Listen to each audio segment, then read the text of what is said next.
¿Qué cocodrilo? León.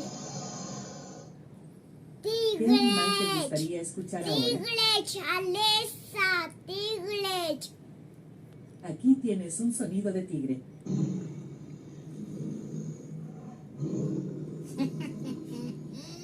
¿Quieres un sonido de animal aleatorio? Sapo, Alesa. No estoy seguro del sonido de ese animal. ¿Qué tal si dices otro animal? Coqui. No estoy seguro del sonido de ese animal.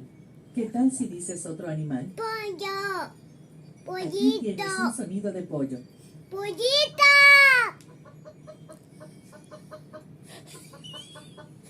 ¿Qué sonido de animal te gustaría oír ahora? Gallina. Aquí tienes un sonido de pollo. Pollito, pollito. ¿Quieres un sonido de animal aleatorio? Pollito. Pollito. Aquí tienes un sonido de polluelo.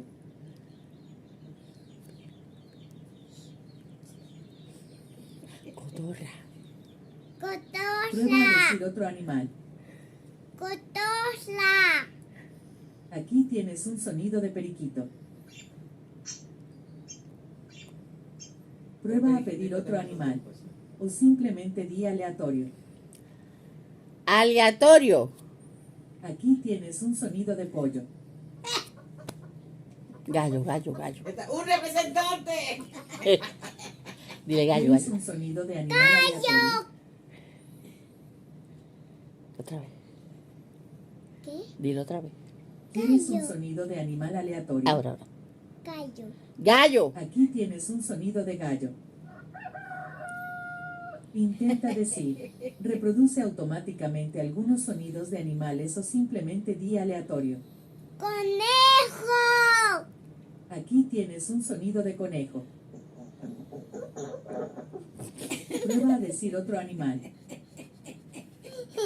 Tiburón, tiburón. Tiburón. Aquí tienes un sonido de tiburón.